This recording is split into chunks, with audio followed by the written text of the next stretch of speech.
6માં જેમાં 60 ગામના લોકો છેલ્લા 48 દિવસથી પોતાના ઘરોમાં કેદ થઈ ગયા છે। તેનું કારણ છે વાઘનો ડર। તો મહાકુંભમાં સોશિયલ મીડિયા સેન્સેશનલ બનેલી મોનાલિસાએ આખરે સીએમ યોગી વિશે જે માહિતી સામે આવી રહી છે એ પણ અમે આપને દર્શાવીશું। જે રીતે મહાકુંભમાં મોનાલિસા એક સોશિયલ મીડિયા પોસ્ટથી પ્રચલિત બની છે, ત્યારે સીએમ યોગી પાસે કેમ માંગવી પડી મદદ તેની પણ કરીશું વાત।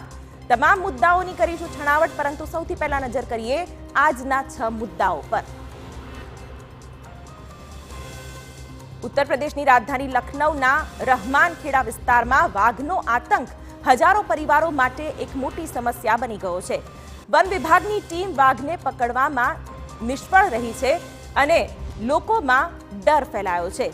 ત્યારે બીજા મુદ્દામાં વાત કરીશું કુંભમાં છવાયેલી મોનાલિસાની, જેને બહાર નીકળતા જ ભીડ ઘેરી લે છે।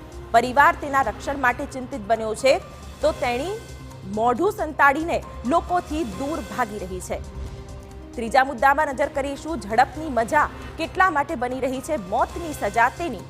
અરવલ્લીના ભિલોડા પાસે હિટ એન્ડ રનમાં એકનું મોત થયું છે, તો ખેડાના અકસ્માતમાં હેડ કોન્સ્ટેબલ અને તેમની માતાનું પણ પ્રાણ પંખેરું ઉડી ગયું છે।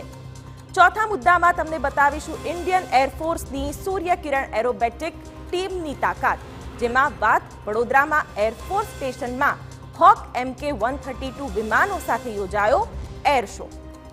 પાંચમા મુદ્દામાં વાત કરીશું અમદાવાદમાં યોજાનારા કોલ્ડ પ્લેની।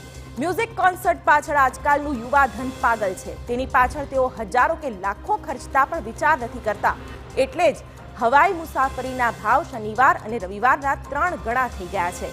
અને અંતમાં વાત કરીશું વ્યવસાયે ખેતી કામ કરતા બિલિયાંબા ગામની ઓપીના ભિલારેની। કદાચ નામ તમે પહેલી વાર સાંભળ્યું હશે, પરંતુ તેની સિદ્ધિ સાંભળી ચોક્કસ આશ્ચર્ય થશે। ખો-ખો વિશ્વકપ જીતીને તેણીએ ડાંગ સહિત ગુજરાતનું ગૌરવ વધાર્યું છે।